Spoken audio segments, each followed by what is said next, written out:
My name is Rich Schmidt. I'm here with Hubatch. We're at Helioterra Wines in Portland. It's November 21st, 2019. Thank you so much for joining us today, Anne. We appreciate this. Yeah. We'll start with the most important question of all, which is why wine? And why not wine? So my story starts in the Midwest. As you know, a bastion of wine. Not at all. I grew up in Wisconsin. I went to undergrad in Madison. I developed a passion for food and wine in college, and actually I had two grandmothers and a mother that were very talented cooks as well. So we had a lot of big family meals, and that inspired me to get more and more into food and into cooking, which in the Midwest, as I just said before, wine is not really something that's very prevalent. Food is, drinking is, but not necessarily drinking wine. And so after my undergraduate, I was very close to actually going to culinary school in Chicago, but instead had the opportunity to work with a nonprofit organization out here in Portland. So I packed up my small car and drove across the country and moved out to Portland, not knowing a soul. So when I got here, had my day job, but I thought, well, I don't like to sit idle, so I might as well get a part-time gig on the weekends. So I ended up doing that, and I found myself working in the tasting room at Tualatin Estate Vineyards, one of the oldest first plantings in not only the Willamette Valley, but in Oregon. And I was honestly blown away. I had no idea that I had just landed in one of the most up-and-coming wine regions, because this was 22 years ago now, which the Oregon wine industry 22 years ago was still fairly, I won't say infantile because it had definitely gotten some legs, but it was still within its first 2 decades really of establishment. And so, you know, the amount of Oregon wine available in Wisconsin 20 years ago was kind of nothing, really. So I didn't know. I honestly didn't know. And I moved out here, and then all of a sudden getting that job in the tasting room, I was really astounded and impressed and excited about what was happening here in Oregon. And that, you know, it just triggered. It's like, well, why the heck would I want to go into kitchens and culinary when I could go into wine? My background is in geology and environmental studies, so that's very rooted in the land and the earth and the soil. So I already had that background and the chemistry background. I had the culinary passion. It was kind of like all these things were tangentially leading me to that point. So got that part-time job in that tasting room, which was really kind of a very pivotal, life-changing experience. And then after a few years, went back to school at Chemeketa and got my winemaking degree, and started in back in 2002, working in Andrew Eric Homaker's cellar, along with Andrew Rich and Lynn Penner-Ash and a bunch of other great names, the first year that the studio opened, and kind of the die was cast. So I didn't come to wine like a lot of people where, they traveled Burgundy or they had a family with a cellar or anything like that. My experience is really based on a passion for Oregon and Oregon wine and what we do here, and striving to do the best that I can do with what we have here as resources. Sure. So that's what led me to here today. Awesome. Tell me about your initial impressions. You mentioned going to Tualatin tasting room without really any kind of background in Oregon or Oregon wine at that point. What were your initial impressions of the industry? What were your initial impressions of the wine? Well, my initial impressions of the industry was fairly small, but a really wonderful one. I mean, Jim Bernot at the time had recently purchased Tualatin Estate, so I got to meet Jim, who's been doing this for a long time, Bill Fuller, who was one of the founders, Efren Loaiza, who was the vineyard manager and now has his own vineyard, was really a mentor, and he's just one of the kindest souls on the planet. And so to start with just a really inspired group of people, and Jim, even when I was working in the tasting room, he would let me glean grapes and take them home and start making basement wine. So before I even had a commercial wine, I had probably 4 vintages of Carboy basement wine with my friends, and that was, Jim was very helpful and was like, sure, take a few grapes, doesn't matter to me, and it would be great to see what you do. So that was my first impression and my first introduction to it. And I love networking and I love meeting people. So that was just the initial, and then quickly grew to meet lots of other folks from there. So tell me about the decision to you've tried a little bit of basement wine or garage wine or under the bed wine. Right. Tell me about the decision to go into it full time, to go back to school and to start what has become Helioterra now. Right. Tell me about your what about making wine appealed to you? Well, I mean, I was always a creative kid, and I've always loved science, and the fact that to me wine is a almost perfect blend of art and science, and there's so very few careers that you have that can do that. You have lab that gives a very objective opinion, and then you have taste and smell that's very subjective, and the fact that you can create art that also has a root in science and have something that ultimately brings joy. I mean, all of those things drive so much pleasure to me, and are something that is really it was a very compelling thing early on, and something that was very, it just hit at my soul in a way that I was excited about. Just also the active nature of the work. This is not a sedentary job at all. The fact that, every single day is different, and it has a seasonality to it, and Mother Nature keeps us on our toes, and that we get to, take a new shot at it every single year, but still make something that honors the sense of place and the growing conditions that Mother Nature handed to us at that time. It's a neat challenge, and it's an honor to be able to be a winemaker.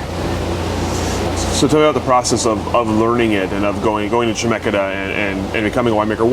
Were there things about it that surprised you, or that were unexpected parts of being a winemaker? I would say less surprising, except that there's really no one reason or path of how to do it. Everybody has, as you know from doing these interviews, everyone has an opinion, maybe more than one opinion. I loved that I got to work for a lot of different people. Like I said earlier, in the days of the studio, and maybe I wasn't working directly with Tony Soter, Lynn Penerash, or Andrew Rich, but even to be a fly on the wall and observe what people are doing. And then I went on to work at Adelsheim and with Dave Page, and I went on to work for Joe Dobbs. And, I worked for a lot of people that varied in both style and size and type of wine that we were making. And I really feel like I gained a very large breadth of knowledge and experience from that. I describe myself as a very hands-on learner, and so I had the sort of the day job of being able to work for all of these different wineries in Oregon and gain a lot of hands-on practical experience, but then in turn back it up with, science and lab and marketing and, just wine appreciation knowledge through classes at Chemeketa. So it, I think, helped to build a very well-rounded background and experience to then bring me to the point of launching Helioterra, where I had this whole basket full of knowledge and experience and opinion that I could draw from and say, I really liked how this person did this one technique, or how this wine turned out, or that vineyard, and build then from that the pieces that I thought were what was going to be the future style and approach for Helioterra. So let's talk about that. Let's talk about developing your winemaking philosophy over the years, and taking those pieces from people. How did it develop, and how would you describe your winemaking philosophy today? So my winemaking philosophy is, first and foremost, I don't own any of my grapes. So at the beginning, I have to pick the growers that I not only think do a spectacular job of growing grapes, but ones who are, morally and ethically and from a philosophy aligned with who I am and what I want to do, and frankly also the people who I want to work with. Life is too short to deal with humans that are not really pleasurable to deal with, and so someone might have the best fruit, but if our personalities don't match, I would probably choose to not do business with them on that basis. But furthermore, so much about being a non-grower, non-estate owning winery is that there has to be a level of trust, and good communication. And so it's not just about that human interaction, but it's about believing that that the grower has the best intentions in mind, and that you want to help support the grower to achieve their goals while they're helping to achieve my goals. And so you first and foremost starting there with making sure that I'm getting the type of fruit, the quality of fruit that meets the style that I want. So what does that mean? I mean, for me, that is different dependent on what wine that I'm making. You know, I say I have 3 pillars of wine, because I do, of course, Pinot Noir. If you, not to say if you don't, you're doing something wrong, but I mean, in the Willamette Valley, we have such a blessing of amazing Pinot fruit here that it does seem like a missed opportunity to not make Pinot, and it's just such a gorgeous wine. So I do Pinot. I do aromatic whites. I tend to champion lesser known white varieties, and then I do Rhone Reds, and I do some from Oregon and some from Washington. So I do have an opportunity to work with a whole wide variety of growers. So my style on those really varies, but I would say in general, my wines are categorized as being pretty focused, very elegant, pretty wines, wines that have a lot of balance to them. And also just, I try to not overdo it with the wine that I make. I want it to really be true to represent the sense of place and the soil and the vintage. I don't really try and make a cookie cutter wine, because that's not what taking an agricultural product and making a value added, premium product is about. So on my whites, I tend to have more very crisp, acid-driven whites that have a high degree of texture and aromatics. With my Pinots, I tend to have very feminine, more red-fruited, very pretty, elegant wines with a lot of structure, but not overt tannin. And with my big reds, those tend to be really about texture for me, that are more in the very textural, nuanced, and age-worthy categories. So tell me about starting Helioterra then. Why did you choose to be in Portland for one thing, and why did you choose sort of the model you went with? PDX Urban Winery and bringing in not owning any of your own grapes and all that. How are the decisions made for that? Right. Well, so in 2009, after working 8 years at other wineries, I decided it was time to launch my own brand. And I did that in part because I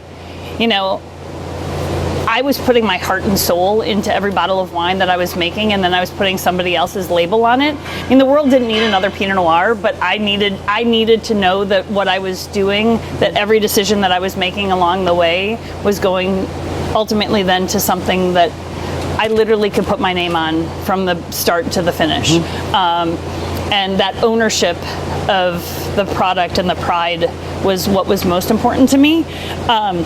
2009 was the year that I launched Helioterra. It was actually the year of the 2 births. I also had my second child that year. So I was pregnant and had my daughter in 2009 as well.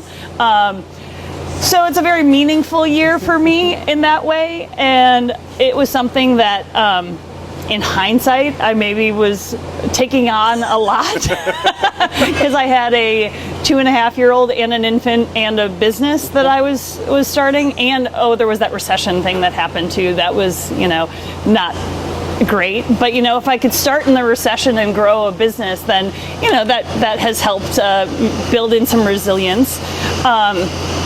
So why?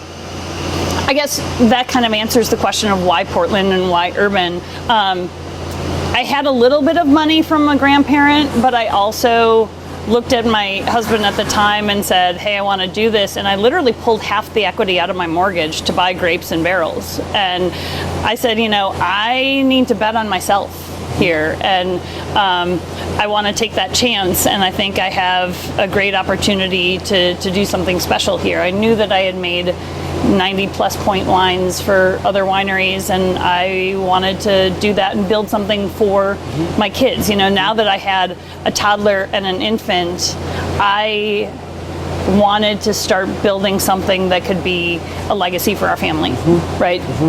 And so that also tied into a very meaningful reason to do it. And then I guess the Portland, to me, kind of answers the question in and of itself. I was a parent of 2 young kids.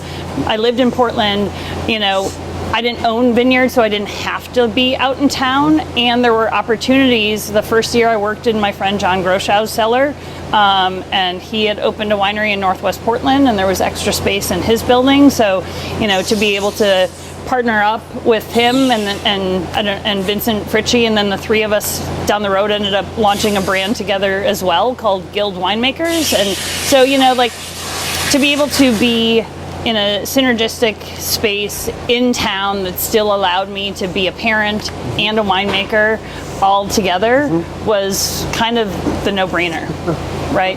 Sure. So take us through kind of the process of getting started. Where did you find your initial grapes? Where did you make you mentioned where you made your wine, at least the first year. The name of your label and your design, all that kind of stuff. Tell me about kind of all those details. Totally. You might have to feed me a few of those questions as I'm getting into it. That's okay. That's a lot.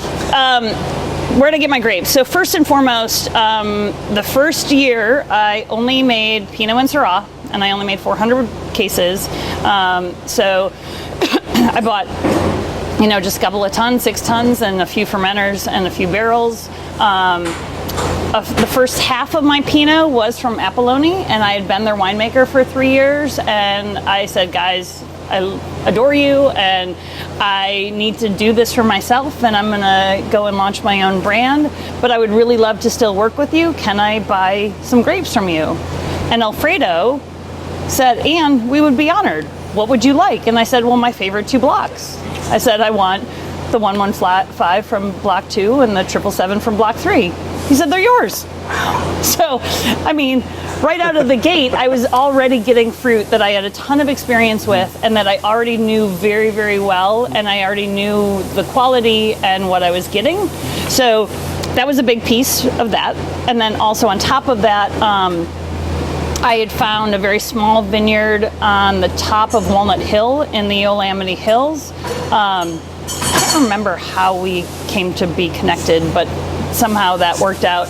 I only ended up using that fruit 1 year, but that was an interesting little nugget at that time. And the rest of it ended up evolving to be grapes that either I had had previous relationships with, or ones that colleagues of mine were making wines from, and there was a little bit extra fruit, or, you know, something that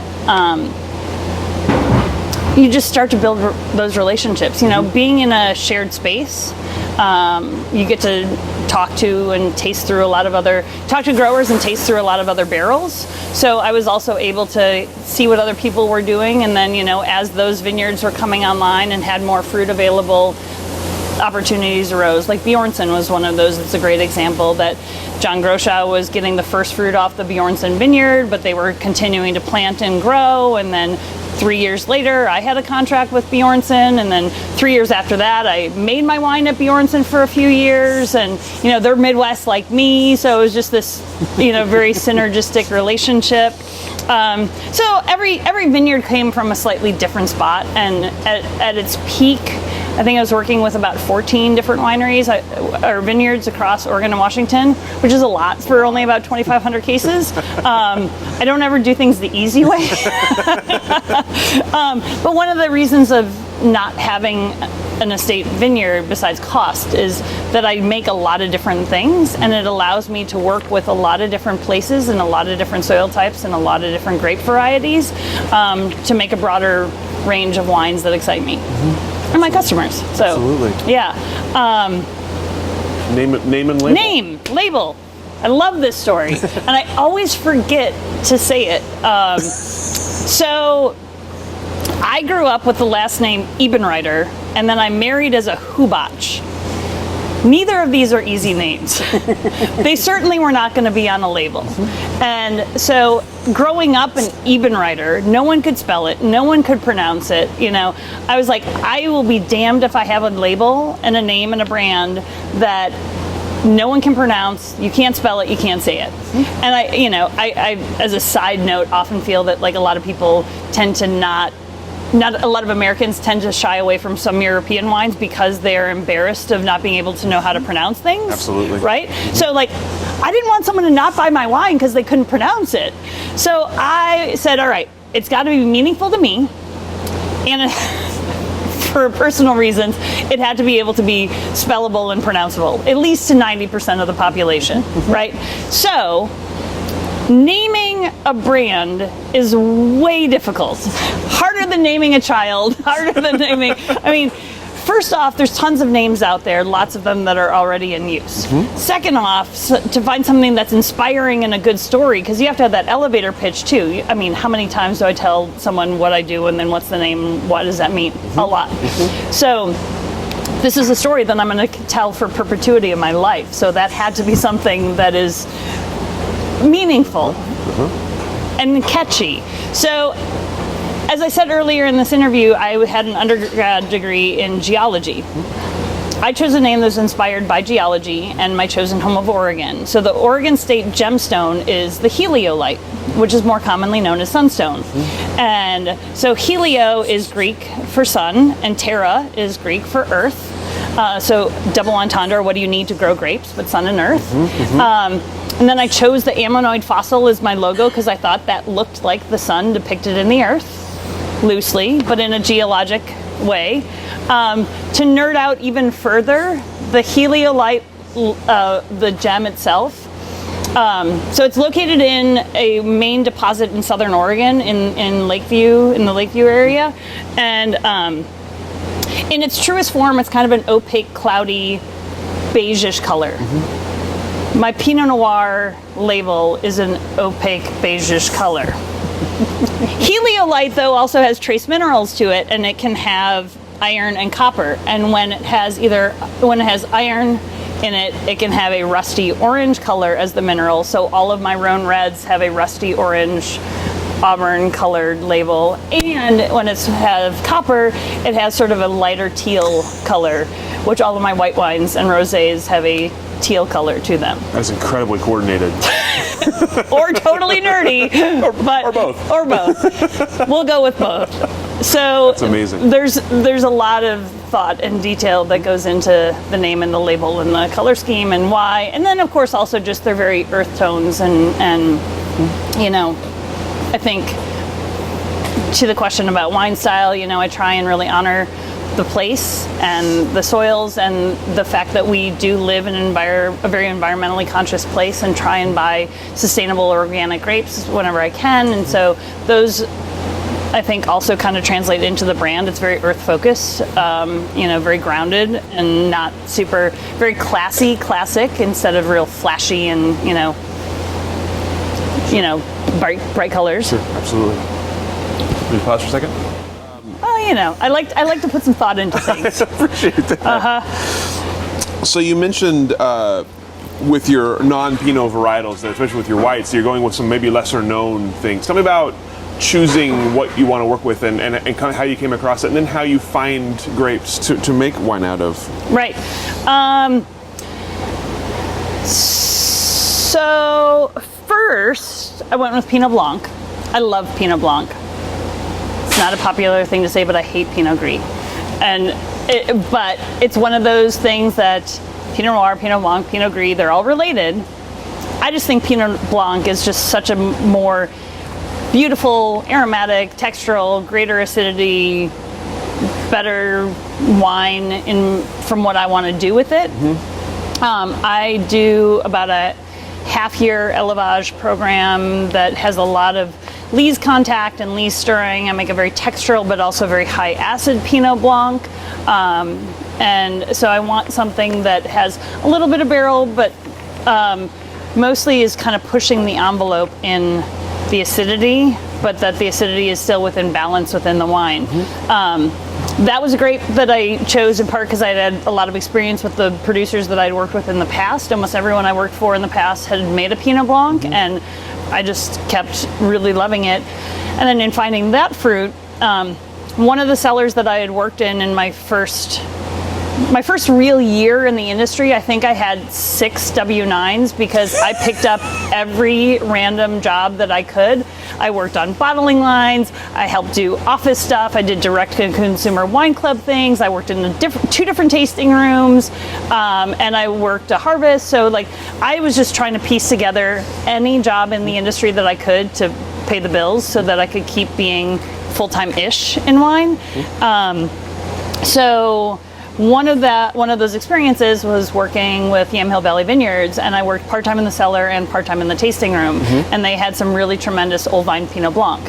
So immediately when I wanted to make Pinot Blanc, I went to them first and said, do you have any extra grapes? Because I really love the quality of the fruit that you guys have and want to integrate it. And lucky for me, they said yes. So I've been able to continue to get Pinot Blanc from them since 2010, which has been a core piece of my white program. Throughout the years, I did add a little bit of other components of Pinot Blanc in, depending on other sources that I was working with. One case in point, I made Arnaise for a while. Arnaise is one of the most rare white grapes in the valley, and it actually just became more rare because the vineyard that I was buying from got grafted over. So I was buying for a while from Kathy Redmond, and she had Pinot Blanc and Arnaise, and part of the deal was if you want this rare thing, you should also be taking the other Pinot Blanc. She was very savvy. And I said, well, that's okay, because I actually also make Pinot Blanc and would like to be making more of it. So ended up for a while there buying both the Arnaise and the Pinot Blanc from Redmond Vineyard. And that came about because, gosh, I had met Kathy somehow along the way. And she said, hey, Anne, I love the white wines that you make. And I don't really want to be making as much under the Redmond label anymore. Would you be interested in the grapes? And I said I'd be honored. Yeah, absolutely. I love unusual whites. I think you're a terrific person, and this sounds like a great fit. And so ended up buying her grapes, both her Pinot Blanc and her Arnaise, for a while until rightfully deserved, she decided that it was time for her to retire, and she sold the vineyard. So that was one of those things. You know, sometimes grapes just come into your life in ways. Let's see, what else? Oh, the star thistle is a great story too. So back when I was working for Joe Dobbs, we had a number of clients. I was managing, I think, 20 different clients of custom wine for a while. So that was a great experience. I also managed all of the white wine for a while. So I got to make pretty much every white grape grown in the state of Oregon. I would say that gave me a leg up on my white wine making experience. That makes my experience different than I think almost anyone in Oregon, because I made specifically only whites for 2 years of my employment with Joe. And of that, one of our clients was a man named Don Mixon, and Don used to make Madrone Mountain, which was a Southern Oregon winery. It hasn't existed for almost 10 years now. But one day he came to Joe and I with a single vineyard Norheim Donhof Riesling, Auslese, and he said, I want to make this. And Donhof is a very well-known, well-respected German producer of Riesling, and that was a very exquisite single vineyard wine. And we're like, well, shit, we want to make that too. That sounds great. So we did a lab analysis on the wine, and we talked about it. He said, but there's a catch. I want to make this wine, instead of Riesling, I want to make it with Huxelrebe. And we're like, what the heck is Huxelrebe? And he said, don't worry, I know exactly where to find it. Dieter Bohm at High Pass grows Huxelrebe, and I have already got the source all lined up. So I want to make this wine with that fruit. So challenge accepted. So that was, I think, 2004. And we made this Auslese style wine with 100% Huxelrebe. And it was super cool, but what we found is that the Huxelrebe did not hold its acidity very well, and the wine didn't age like an Auslese should. And so then we started playing with it, and over the next couple of years we started blending in different things. And my favorite vintage under Madrone Mountain of that wine was in 2008, where we blended 57% Riesling with 40% Huxelrebe, 1% Viognier, and 2% Sauvignon Blanc. those little 1% and 2% have a story. I'll leave that. But the reality of what came out of that for me was this roughly 60-40 blend of Riesling to Huxelrebe was the golden ticket. And so that was the wine that I adored. And even 10 years later, it still tastes amazing, fresh as a daisy and super floral and really aromatic, and it also takes on this honeyed note. And Don named it the Star Thistle in part because Huxelrebe is such a rare grape that the TTB doesn't have it on its list of grapes that is approved to be listed on a label in the United States. I mean, there's only 400 hectares in the world that grow that grape. And so even the fact that Dieter grows it and it's here in Oregon and we have access to it is an amazing feat in and of itself. So Star Thistle had to have a fanciful name because, for one, the percentages didn't match up that you could call it Riesling. And you kind of didn't want to call it Riesling because it had this super unique grape in it. So instead it's white wine. But the Star Thistle name comes from, believe it or not, it's a noxious weed that grows in southern Oregon and Northern California. Which it's tenacious, it's in a fighter, kind of like Huxelrebe, you know? It doesn't have very much popularity or knowledge, so it's a fighter. And on top of that, the Star Thistle has flowers that are yellow and very pretty, even though it's on this very like thorny weed, that beekeepers actually make some of the top world-class honey from these flowers from the Star Thistle plant. So here is the tie-in with the wine, because the wine does take on a very lovely honeyed characteristic as it ages in bottle. And really, the Huxelrebe Riesling combo has a very light, delicate honeyed note to it as well. So the Star Thistle name was what came to be. And then when Madrone Mountain folded, because they split and moved out of the country, a few years after that, back in 2014, I had a number of restaurateurs and retailers ask me if that wine was ever going to exist again, because people were that impressed with it. And I had actually helped Don sell that wine for a small period of time too. And so in that, I emailed Don, because he was living in Wales at the time, and I said, hey Don, there's this request to bring back the Star Thistle. May I have your blessing and maybe even your involvement in doing it? And he said, that sounds like a ton of fun. Absolutely. So I called Dieter, and he had some Huxelrebe available. And Don said, but wait, I planted 2.5 acres of Riesling at my vineyard in Southern Oregon. Let's call the woman who I sold the vineyard to and ask her if the Riesling has a home, because he had planted it specifically to make this wine. And lo and behold, she didn't have a buyer for it yet. And so we were able to get the grapes that were intended to make this wine, blend it with the Huxelrebe, and he was an attorney in his previous life, gave me the legal rights to the name. And so I now get the rights and the joy to make the Star Thistle under Helioterra.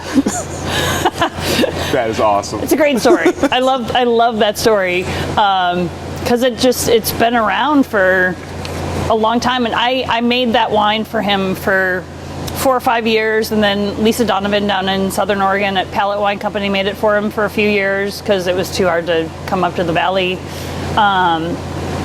But we still maintained a friendship, and we're still friends to this day. And now he lives in Palm Springs, and I've gone down and visited. So, I bring Star Thistle with me whenever I do. That's amazing. That's a lot of kismet in that one story. There's a lot of kismet in that one story. It's a long-winded way of, every grape in a way of how it comes into my life has a story, and they're not all as detailed and colorful as that one, but that's a pretty remarkable one that I love. I'm interested with, especially looking for kind of unique varietals. You mentioned earlier when you're looking for people to work with and vineyards to work with, you're looking for people you respect and trust and like, and who are doing things the right way.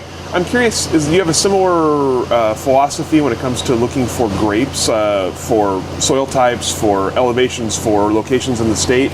Or is it kind of, you find what you find based on what you're Well, I think it's a little bit of both, right? Because some of these unique things are single clone, single varietal, single vineyard wines that there's literally only one place that it grows, or in the case of Malona Bourgogne that I also make, there's only 6 vineyards in Oregon. So in a sense, beggars can't be choosers when you're talking about like Arnace.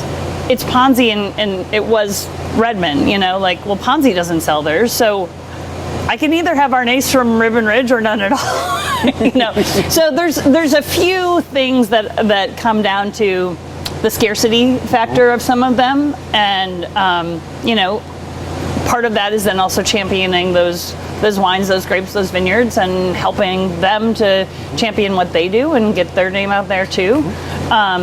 When it comes to Pinot, when I'm buying sometimes up to 5 different vineyards in a vintage, yes, absolutely. Then it comes down to clonal selection, site specific. Like I said, I might only make less than 1,000 cases of Pinot, but can source from up to 5 different sites, and that's really important to me because I want a really complex wine while still having it be a very elegant wine. And to me, the complexity comes from choosing lots of different sites, lots of different soil types, lots of different elevations, lots of different clones, and having each of those have a very distinctly different signature. And not only that, but I also have different growing conditions. So my Pinot picks tend to be about 3 weeks apart and everywhere in between, which I actually really like it that way because it gives, they all were in the soil obviously the same amount of time, but I get different hang time, I get different flavor profiles, I have different microcosms of climates that get different, not only the terroir but the microclimate effect on the grapes. So in that sense, yes, like I had 2 sites on Ribbon Ridge that were fairly close. Other than that, it was like 4 sub-AVAs within the Willamette Valley that I was choosing and continue to choose my grapes from. So, some is Eola Amity, some is Chehalem Mountain, some Ribbon Ridge, some North Willamette Valley, soon to be Tualatin Hills, all over the place because I really like the diversity that all of those different places give me. Absolutely. So since starting Helioterra, you mentioned earlier, you've collaborated on a number of other projects. You have a cider here. You mentioned the Guild. Right. Tell me about these endeavors, how they came about, how you managed to balance them on top of what you're already doing. Yeah, I definitely don't sit still very easily. So let's see. That's a good question. So the first one started, the Guild started because in that first year, while I was launching, I was super confident in my ability to make wine. I was less confident in my ability to make a brand and be successful with that. I had no idea, where do you go for glass? Who do you go to design a label? Where do you get corks? Is there ability to buy in mass? So I actually started sort of a support group for winemakers and assistant winemakers that we were all trying to launch brands at the time. So like Drew Voigt was in it, and Jerry Murray was in it, and John and Vincent were in it, Patrick Taylor of Canis Feast, like a bunch of folks, and we would get together for drinks once a quarter and just kind of shoot the shit and talk about, all of these questions, like where do you go? How do you start your brand? What resources are out there for us? And kind of find help amongst your peers. The classic thing that Oregon is known for is, neighbors helping neighbors. And this is just a different sphere of that. This is us doing that on how do we start a brand? Who do you go to sell? How do you sell? How do you print your labels? All those things. And so from that, Guild became a subsection because Patrick Taylor actually had an idea. He said, okay, let's take this conversation one step further. We're all starting these little projects. What if we could take advantage of the classic co-op philosophy and do bulk purchasing? Is there a savings if we were to all buy more corks together or a container of glass or whatever? Could we help each other out in that collaborative Oregon spirit and help each other be more successful in what we do by bulk purchasing? Well, the reality was there wasn't really a savings on the dry goods side of things, but what we found out was that there's actually a lot of bulk wine that's, a little bit extra because Mother Nature doesn't deal you the same consistent crop year after year. You often get more or less. And so, there's always a winery that has a little bit extra on the table that their sales team didn't plan for that year. So we started tasting bulk wine together and going on that same co-op philosophy. We're like, well, let's just taste what's out there. So we did. And we're like, there's some really good stuff out there that would normally go into like $60 bottles of wine that we could buy for not that price and make it into something else that's our own.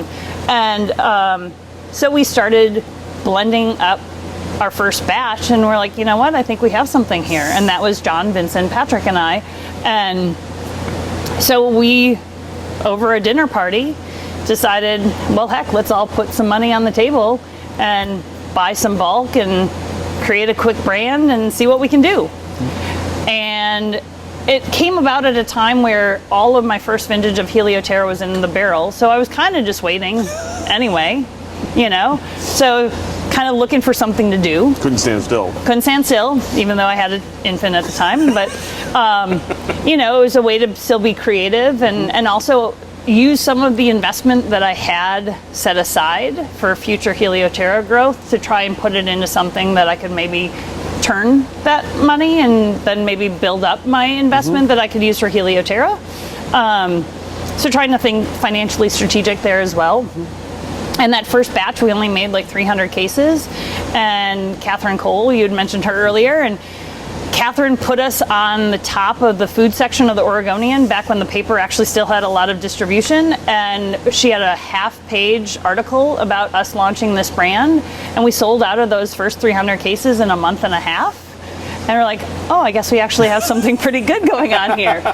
So we started Guild as a lot series wine, and every time the blend changed, we changed the lot number. And so we just kept on blending more wines and reinvesting it and growing it. And here we are 8 years later, still making blends. And so we built in a white wine, we built in a rosé, but we've always done a Rhone red blend, which is part of where I fell in love with Mourvedre. So it gave us the ability to do something a little bit different, and it also really helped us in our own brands, kind of that support group, the whole, the need to learn from it. This became, we all joke that it was kind of like a crash MBA in wine, because that brand grew pretty quickly for a while.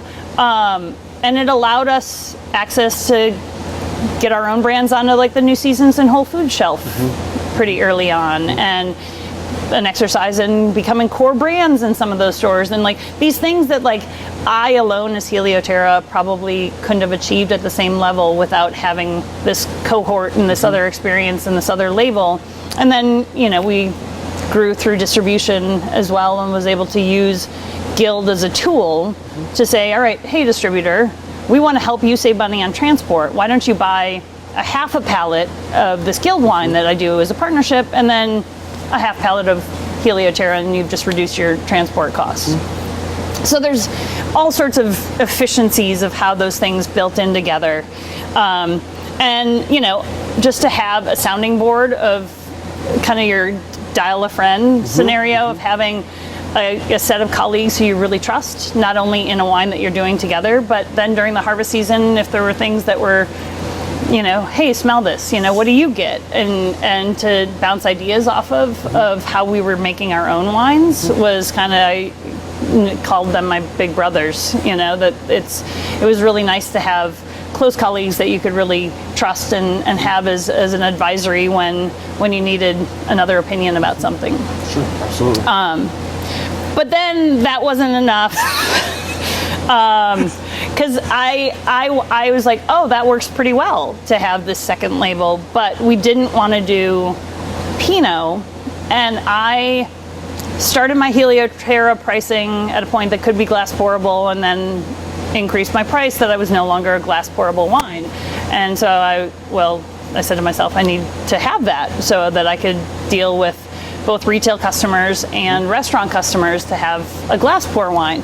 But I said, I believe in people drinking Pinot Noir every day. and I believe in Willamette Valley Pinot being drank every day, but most Willamette Valley Pinot is not of the price point that you can drink every day. And there was a variety of different quality levels within a lower price point that I was like, I think I could do better. And so I created Whoa Nelly, which is predominantly a less than $20 retail Willamette Valley designate Pinot. And I call it my Pinot for the people. It is all about having super delicious, easy to love wine with a fun label, fun name, and sort of strip the ego out of it so that there's less pretense. Let's not take ourselves so seriously, and let's literally enable people to drink Pinot Noir from the Willamette every single day. So I then, what was that, 2011, started Whoa Nelly, again, sort of early on in the Helioterra days, because at that point I still didn't have all of that wine. Well, and truth be told, I was also going through a divorce, and I was like, I need to get some cash flow. So let's come up with a creative way to do that are totally within the skill sets of what I know how to do. So that was my quick thinking Pinot. I love it. And you also have a cider. And now I also have a cidery, yeah. So 5 years ago, I also was at a dinner party with some friends, and it's a couple, and he was making wine and cider at McMiniman's at the time, and they are actually the oldest cidery in Oregon. And he had brought some cider home to taste, and I was blown away. I was like, this is really good. Tell me about how this is made. And so we got talking, and I was like, so wait a minute, you guys start as juice, because in here, just like grapes, we have a lot of apples, but we also have a lot of resources when it comes to apples that involve cold processing and custom pressing and things like that a lot of people get get apples by juice, not necessarily through owning the orchard themselves. And I was like, so wait a minute, so really all you need is tanks, a place and a means to carbonate, and basically you ferment it like white wine. I'm like, well, I make lots of white wine. I have tanks. I have tanks that sit empty half of the year. All we would need is a bright tank to carbonate. I'm like, you guys want to make some cider?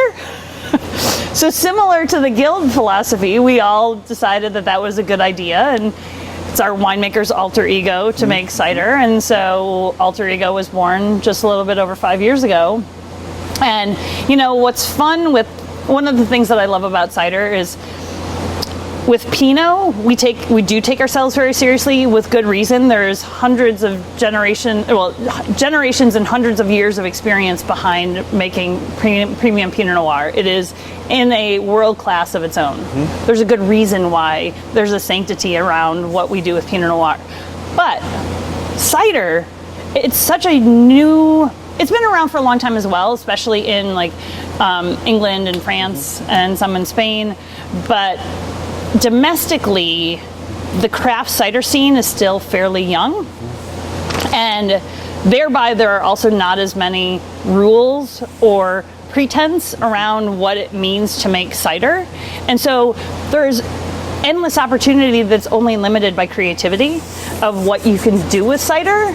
And that's just joyful, and the fact that you have a quicker turnaround of your product too. So you make something, you have a creative outlet, you get it out into the marketplace, you get instant feedback from your customers, and then you turn around and make another thing. That's super cool. So that's been really fun. And I'm now also the president of the board of the Northwest Cider Association, so I've gotten really involved in sort of helping to create what the rules, the structure, the definition of what is Northwest cider, what is domestic cider, because I think, while I think my experience in the wine industry, and I was on the board of the Willamette Valley Winery Association for a while, that historical perspective of where we've gone from the wine industry is a really helpful, interesting piece to add to the cider industry as well. So it's been fun to, again, efficiency and commingling ideas, and it's all about fermentation at the end of the day. And each brand that I do, each wine that I make has a very different but yet very specific purpose and place and customer base, and I just love people. So in a way, it also allows me just to get out and talk about what I do to a lot of different folks and have a lot of different perspectives. You're dangerous at a dinner party. You can't go to any more dinner parties. You might have to do another brand. And I know. I told myself a couple of years ago I had a moratorium on starting new businesses. I really had to stay focused, and I told my boyfriend, I'm like, and my friends, I said, you can't let me do that. Say no. Be firm. Right. That said, that we did just open the wine and cider bar in the front half of the building over the summer, which is almost like starting another business, but it's an accessory business. There you go. So you started in Portland based kind of on necessity. You've chosen to stay here, and now you have your own space after bouncing around for a while. Yep. Tell me, A, about finding your space and how you ended up here. Yeah. And B, if you ever considered not being in Portland.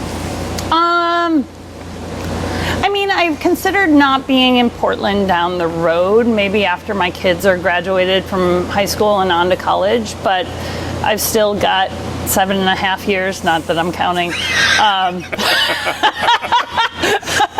before that's the reality.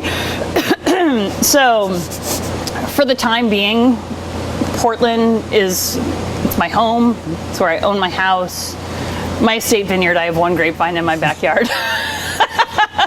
That's all it takes. But I live in Southeast Portland. My kids' schools are walking distance from this winery, and that challenge accepted of work-life balance, of being able to have everything that's meaningful to me all in the same zone. For a couple of years I was driving down to the valley, as I said to Bjornson, and those guys are wonderful and the space is wonderful, but the drive was killing me, and it's not worth spending 3 hours a day behind the wheel of a car. It just isn't. Period. You can't, no one likes that unless that's your job, right? And if it's just your means to get to your job, that's not only a waste of your time, it's, increases your risk of safety, and, from an environmental standpoint, the fossil fuel, the whole thing, right? It's bad.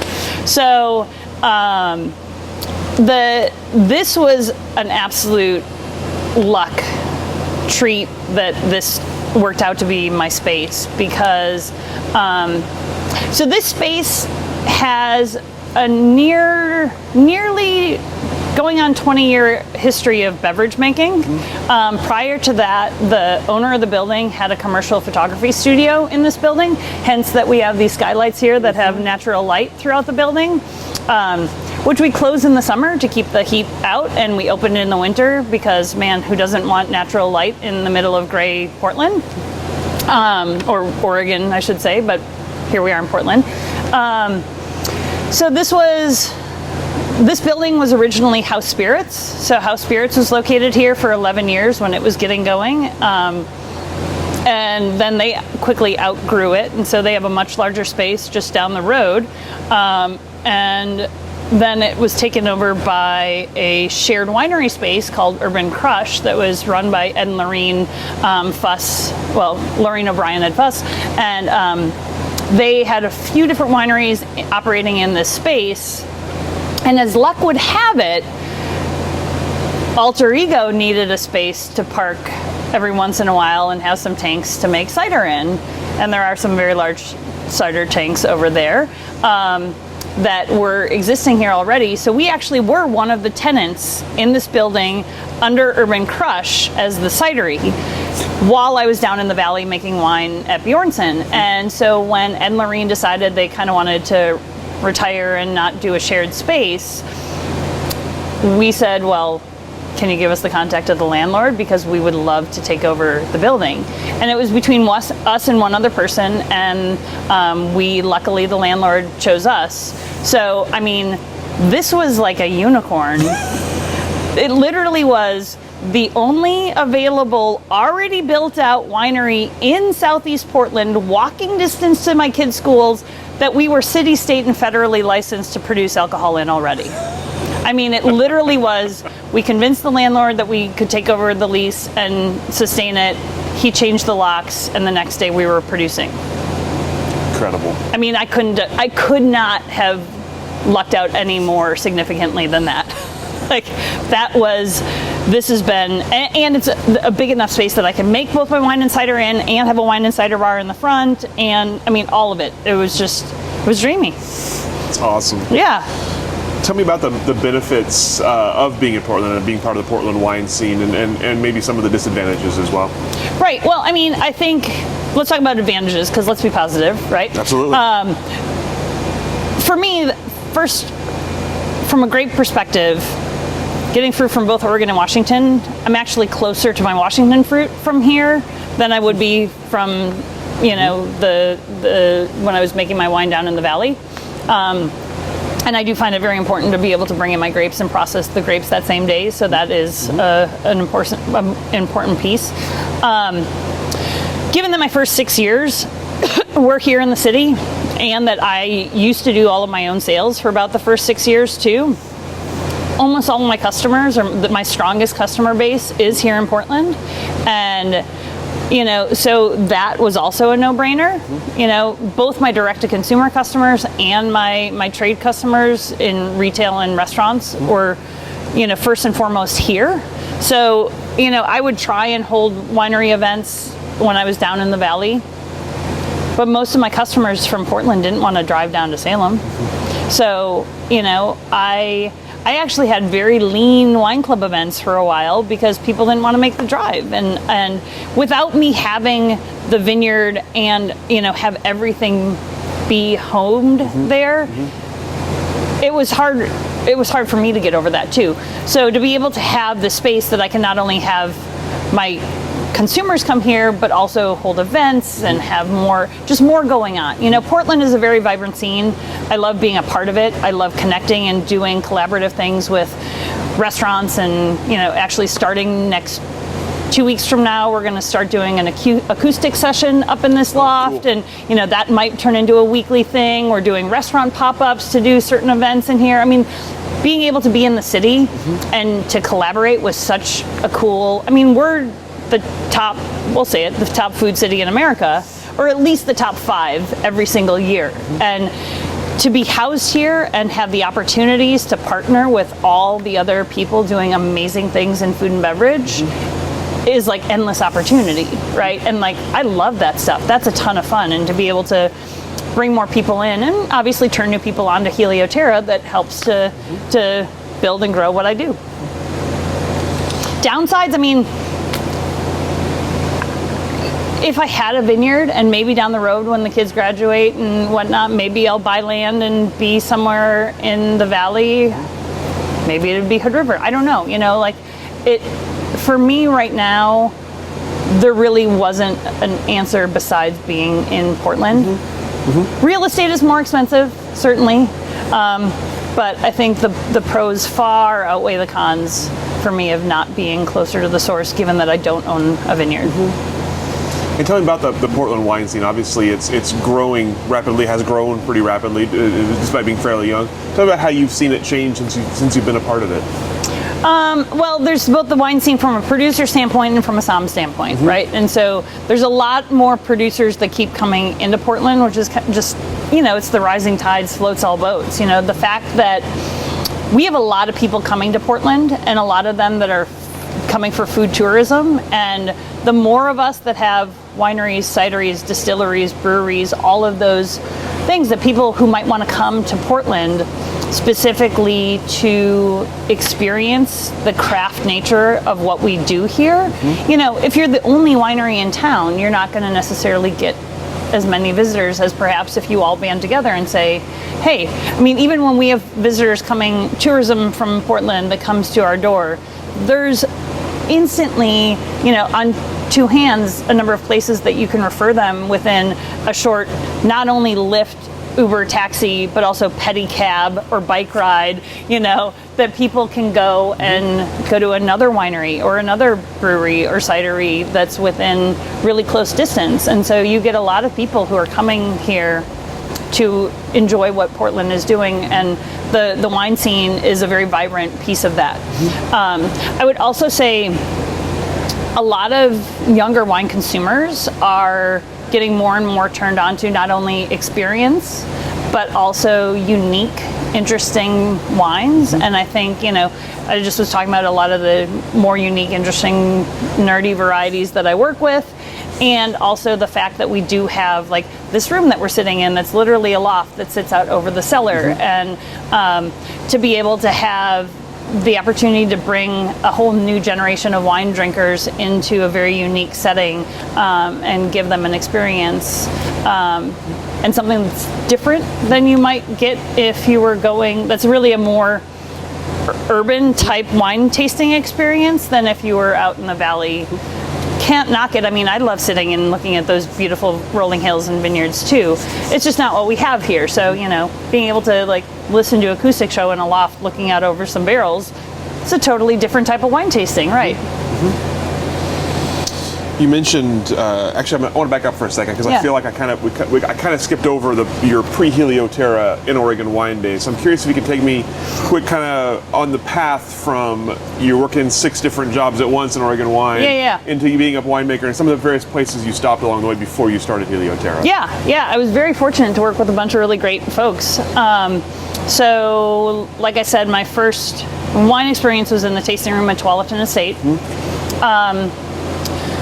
Through that, I got to meet Joe Dobbs, and Joe, at the time, he had rented the facility there, and he was starting to make his Dobbs Family Estate label. So he was growing that.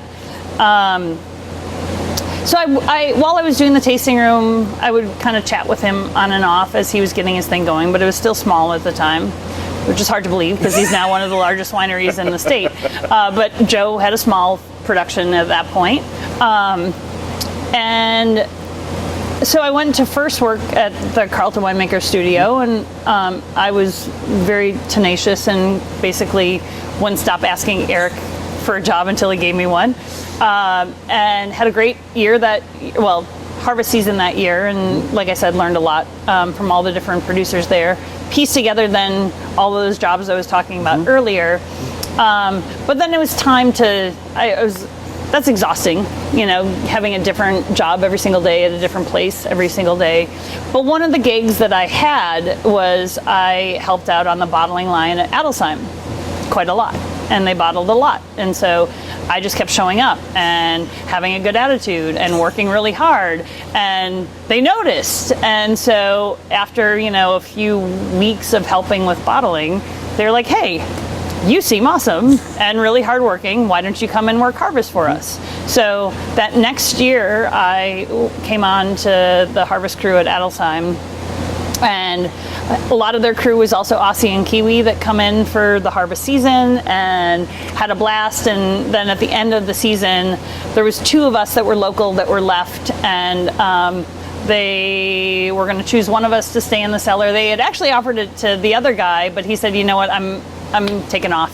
I'm going to move. And so they gave the job to me. So I ended up being able to work for a year in the cellar at Adelsheim, which was a tremendous experience working with both Dave Page and David Adelsheim. I also got to meet Eugenia Keegan that year because, David and Eugenia are together, and she's been a mentor to me along the way as just a total badass lady in the industry. And it's pretty awesome to have, those people in your arsenal of folks to call your friends. And so after that year, it was a great year in the cellar, but there wasn't really any place for me to go because everyone else had their jobs, and I was ready to grow. And I had a conversation with Joe Dobbs, and he was ready to grow too. And so he said, well, Ann, are you ready to be an assistant winemaker? And I said, I think I can. I'm certainly going to try. And so I convinced him that I was up for the challenge, and so Joe hired me as his assistant winemaker, and so I was his second employee that he had ever hired. Gretchen, who is still there at the helm, was the first, and I was the second, so it was Joe and Gretchen and I basically ran the winery for him for 3 years, and ran the cruise and made a ton of wine, or hundreds of tons of wine, as the case was. like I said, we did red and white at the Tualatin location for a while, and then he split the facility and went to Dundee, and so I was able to do 2 years of only making white wine out at the Tualatin location. Well, it's really the Forest Grove location. It's called Tualatin Estate, obviously. It just kind of disclaimer, right? So did that for a few years, and one of the clients at the time was Apolloni. And Apolloni, we had made their wines for them for a few years, and then they were in the process of building their winery. And then they had grown to the point that they were like, hey, Ann, you're having your first child and maybe don't want to make as large a quantities of wine as you're making right now. Would you like to help a small winery grow? Turns out the answer was yes, and so they hired me as their winemaker. So I went from being Joe's assistant winemaker, making hundreds of tons of grapes, to being Apolloni's winemaker, making, 50, 60, 70 tons of a lot of different really neat stuff. And Apolloni's were, they had 2 kids that were slightly older than mine at the time, my first child, my son, and got the hand-me-downs, and I mean, they were like family. I can't say they're like an aunt and uncle because they're not. They're friends, but it was just like, it was a very familial relationship. So I had the pleasure and opportunity of making wine for them for 3 years, and helped them grow and build their wine program and what they were doing. And then, like I said, a couple years later, when it was time to both have my daughter and move on, then I started with their own fruit too. So it's quite a path. Yeah. Yeah. That's awesome. Very, very natural evolution. Absolutely. And so you've mentioned mentors you've had along the way, and now you're kind of in a mentorship role. Tell me about kind of your mentoring in the industry. Well, it was funny, especially when I was working at the Southeast Wine Collective, because I spent 3 years producing Helioterra at Groshaw's place, and that was more a collaborative space, and then 3 years at the collective, which seemed more of a mentorship type place, because there's a lot of younger winery or winemakers in that building, and I started to feel a little bit like I was a consultant for free. I mean, my friend Corey Schuster jokes, he's like, people would start asking me things, I'm like, at least you could take me out to lunch. Why don't you take me out to lunch, and then you can ask me all the questions that you want. I joke, and I'm always happy to help people along the way. But I also do feel very strongly that, there were people who came before me that have allowed me the opportunity to not only be in the Oregon wine industry, but also grow my own business and support my family and be a part of the amazing community that we have. And so I feel like it's my duty and responsibility to give back in a way as well. So, 5 or 6 years ago, maybe it was even 7 at this point, when Sam Tannehill said, hey, Ann, we need someone to represent the urban team and the women of the industry. Would you mind sitting on the Willamette Valley Winery Association board? I said, absolutely, because that was that whole giving back piece. I only wish that I wasn't so busy as a small producer, small business mom, that I felt like I had an opinion to lend and maybe wasn't able to give as much time as I wanted. But I think that's classic of busy people, that your intentions are really strong and your desire is really strong, and your execution maybe doesn't meet your expectation out of yourself. But it's something that I definitely, I was proud of my involvement with that, and would like to do that again at some point. And same thing with the cider. And to me, that's just part and parcel of being part of a community, is that you kind of give thanks and respect what came before you, and you also help pave the growth of where the future of the industry is going as well. None of us are an island. None of us are doing this on our own. And even as special of a snowflake as some of us think we are, we are still all piece of a bigger thing that, to me, I think we're stronger together than we are in divisive factions. That there's a lot of other industries in different areas that are a little bit more divisive, and I tell people I would never want to be a California winemaker. And I mean, I don't want to discredit, because obviously there's a ton of lovely humans that are making wine in California, but I just think there's a lot more secrecy and lack of collaboration. I mean, I think the kindness, the support, the community, the collaboration that is a core tenet of the Oregon wine industry is a reason why I'm here and still here. And along those same lines, on your website, you talk about all the various causes you support. Obviously near and dear to your heart. How do you choose the causes? And you've already kind of mentioned why it's important, but why those causes particularly? God, that's such a hard one, because so many people ask, because there's so much need.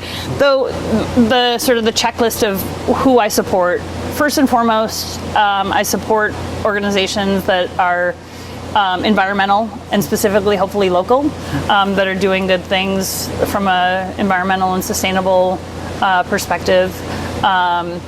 Second, if it's something that is related to schools and education specifically, though, either my kids, my friends' kids, or the kids of my customers, because there are so many schools in need, that's obviously a very big one.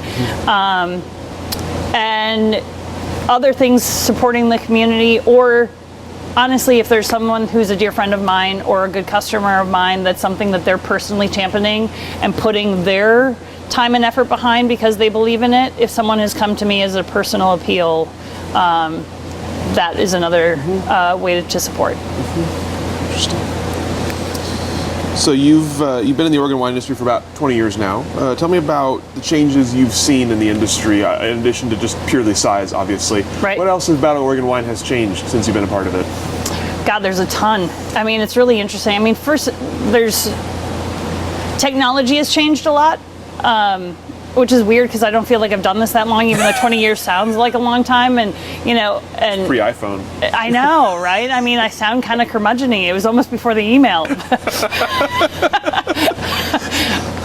But it's kind of true. I mean, the tools that we have available to us today, whether it's technological tools or media tools or physical tools within the winery, and just the ability to have a lot of resources has continued to increase, and I think that in turn has made us better winemakers. I think,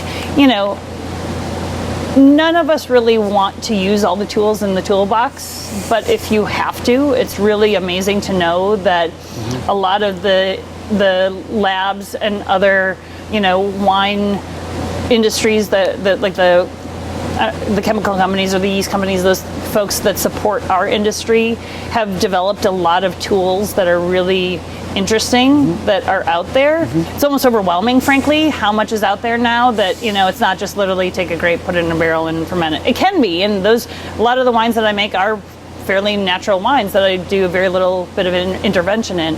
But just the fact that there's so many different opportunities to do things, I think in a way also helps to differentiate how you do things, because like I said, there's obviously a big natural wine movement that's happening now that didn't even exist 5 or 8 years ago, versus super conventional, or versus just traditional. Like, traditional means a lot of different things, and it basically almost means natural in many respects, because a traditional winemaker from 30 years ago in the Valley didn't have any of the tools that are available today. And, so that's something that's really been fascinating to see change. I guess I consider myself in roughly a third, maybe fourth generation of Oregon winemaker, because there was obviously like the founders, and then there was the next wave that came in that, like the Willamette Valleys and the, I don't know, like the Raptor Ridge, and a lot of the DDO, like a lot of those wineries. And then there were kind of the people who were those folks, assistant winemakers, that started brands like the J.K. Carrier and the J. Summer, and like all of those folks. And then I'm kind of somewhere either in that bucket or the next bucket. And then there's now a bucket or two behind me that have come on. And I think those of us, my generation or younger, not necessarily age, but just in the lineage of Oregon wine, I think those of us who have started a little bit later, in many respects, try to figure out ways to differentiate ourselves. And, obviously Pinot Noir is something that I'm really passionate about and that I love making, but also it's a really crowded field. And there's 900 wineries now or more, and everyone makes at least one Pinot. So, and sometimes 5 or 10. So you do the math, like to be able to be a producer that makes 800 cases of Pinot a year, and to find shelf or menu space on not only a regional but a national stage is really sometimes quite difficult. So, I think a lot of us in those younger generations of Oregon wine are trying to just do something a little bit different, try and make our mark in some way, and whether that's in how we make the wine, whether it's how we sell the wine, how we, present the wine, how we make our label, how we describe it, how we offer experience. There's really no specific answer of how that is, but I think just that quest to differentiate and thereby find a niche to get some attention in some way has been something that I see a lot more of as you get to the younger generations of Oregon wine, which I think might actually end up being an interesting thing to look at another decade from now of where that's going, because the established wineries are still holding true to Pinot and Chard, and I think they've done a great job of establishing that, and I still think that Oregon has a lot to gain by hanging our hat on Pinot, even though a lot of us don't actually hang our hat on Pinot as our primary thing anymore, because I think, and I'm kind of going on a tangent, but the fact is I think, Washington grows a ton of really amazing grapes. They do a lot of them well, but they don't have focus. And so when you talk about Washington wine, it's a bit more ambiguous. And, they do Syrah really well. They do Cab really well. They do Merlot really well. They do like Chenin Blanc and Riesling and a lot of things really well. But you think of Oregon and Pinot, even in Southern Oregon. I mean, not to discredit what the growers across the state are doing, not just the Willamette, but, I think people come here first and foremost from a wine tourism standpoint, or come to Oregon first and foremost because of the high degree of quality of Pinot and our razor focus on promoting it. And then you can learn about all the other things. I mean, over the summer we just had the Alt Wine Fest of the 72 other wines that are made here. That's phenomenal. That's not just Pinot Noir. That's like anything but Pinot and Chard. That's really super cool that there's that many things growing here. And really, the Northwest, we can grow anything, but I do think we still have to have a focus. Burgundy has a focus. Napa has a focus. When I think you have a focus, you are able to at least couch your efforts in a way that helps to promote one thing, and you can all rally behind that thing, and you can still differentiate yourself behind it. But I think you still have to have a reason why people are coming to you. And I still go out in the market at other states, and people hardly know where Oregon is still, much less that we make wine, or that we make Pinot Noir, or that we make those other 72 things. So, I mean, I know David Adelsheim champions this conversation a lot. He said he has for decades gone in to talk about Adelsheim, but he said, I always tell the Oregon story first, because you first have to know where Oregon is, and then you have to know where the Willamette Valley is, and then you have to know that we produce Pinot Noir, and then you can know the rest of the story. But you can't just launch in with, hey, I'm making, Petit Verdot from Southern Oregon in Oregon, and you don't know where Oregon is. It doesn't work. I mean, it can, but context, right? So there's back to that bigger picture in that community and what we do and where we go. So what do you see as you look ahead for Oregon wine? What do you see a decade down the road? What do you see Oregon wine looking like? That's a great question. I'm not sure I have a total slam dunk answer for you. I think that Pinot will continue to be a focus, and I do think that it should, but I also think that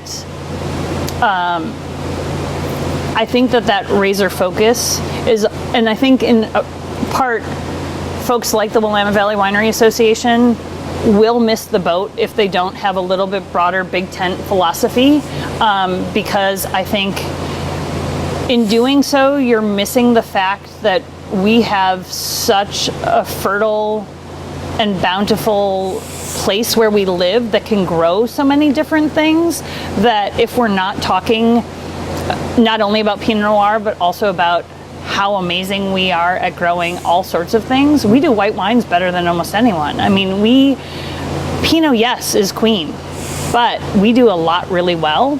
And so I think that to not make room, and if we continue to only talk about Pinot, I think the Pinot will actually start to diminish the value of itself, because I think there is this younger generation of winemakers and somms and consumers that are much more fickle, that have very little loyalty and are not going to be hanging their hat just on Pinot because they buy the next new thing.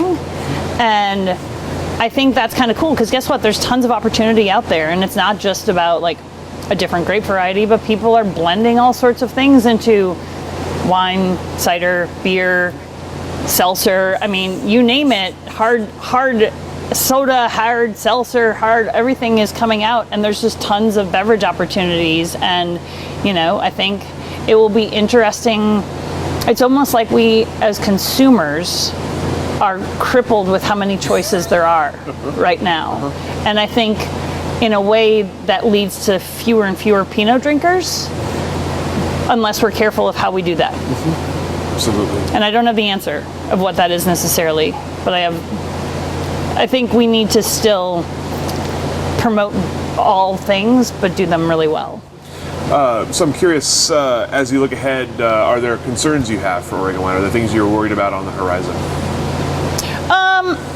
I think the distribution model has changed a lot, and as a small producer, that concerns me. I think as a consumer, it concerns me, because I think there's more and more wineries that are coming on, and there's fewer and fewer distributors on a national and even a little bit international level to support the wineries that are coming on.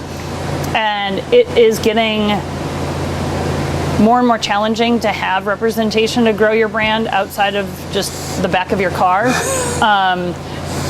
And frankly, it's gotten less fun from my small producer perspective. 10 years in, I think I had a lot more fun selling wine in a distribution model 5 years ago than I do now, and I see a lot of shifts in that, and I think I see a lot of competition because there's fewer opportunities and there's a lot more pay-to-play scenarios, which that's kind of the ugly underbelly of the sales side of doing business, and I don't really care for that. But it is, I think, increasingly becoming part of how that business is done. And I mean, that's very common in other industries. I just never really wanted to see it in small craft wine. So unfortunately, I think that's happening. And we'll see. I mean, I think that piece is changing things a lot. I think from my standpoint, one of the things that now that I have my own space, one of the things that I am looking at is more actively creating experiences and more opportunities to do direct to consumer. And I mean, because of that challenge with distribution that I said, I've been trying to dip a toe in the water of changing my business model to be more wine club, direct to consumer experience driven, that I could build a model where I have more people coming to me than I have me going to them. And it has to be supported on both levels, but I like that my wine is out there in multiple markets around the US, but it also is really a big drain to get on an airplane a couple times a year to go out and do all that. Because I mean, I'm my winemaker, I'm my national salesperson, I'm the forklift driver, I'm the truck driver. I mean, I pretty much do it all. So, there's no one else to do all of those things, and I've got to figure out, it's always a juggle of how to spend your time. Sure. And to me, I love hosting people, and for my future, now that I have a space in inner Southeast Portland in one of the biggest food cities in America, it would seem silly to not change my model perhaps to at least entertain that piece of market of where I am. So we were talking off camera before we started today about the article Catherine Cole wrote about labor in 2019 and how she kind of leads with your story. I'm curious if that's something that another concern you have going forward, if that's something that is going to be harder for you as a small producer to deal with, or if that's hopefully a blip on the radar. Well, I think labor from an agriculture standpoint is becoming challenging. You said earlier that you might have these videos down the road or rehashing. I think it will be fascinating taking some of these videos with a different administration down the road that might be more open to a different labor pool that happens to be a pretty big resource that a lot of agriculture in not only the Northwest but in all of the United States uses. And I think the fact that there's a lot of fear around, and I mean, there's documented and undocumented workers everywhere. I'm one party removed from that because I purchase my grapes, and so like part of the purchasing process obviously involves the grapes to the point of being picked, and that's where I contract them. So I don't necessarily know who's employing who, but if the growers can't get their vineyards pruned, if the grapes aren't harvested, if the vines aren't taken care of because there isn't the workers there available, that's going to dramatically affect the quality availability or the quality quotient of what we are able to do here in Oregon, well, across the U.S. in general. And the thing is, a lot of people have started to mechanize. But let's be honest, Pinot is known as being this very fickle, thin-skinned grape that loves to be treated with kit gloves. And it does not take well to mechanization. It will break, it will mold, it is almost impossible to maintain premium level Pinot Noir production with a highly mechanized labor force, if you will. And that's part of why we demand higher prices with our wines, is because you have a hand touch in a more finicky growing condition. Absolutely. So you mentioned your new tasting bar here, new space, and some of your plans for the future.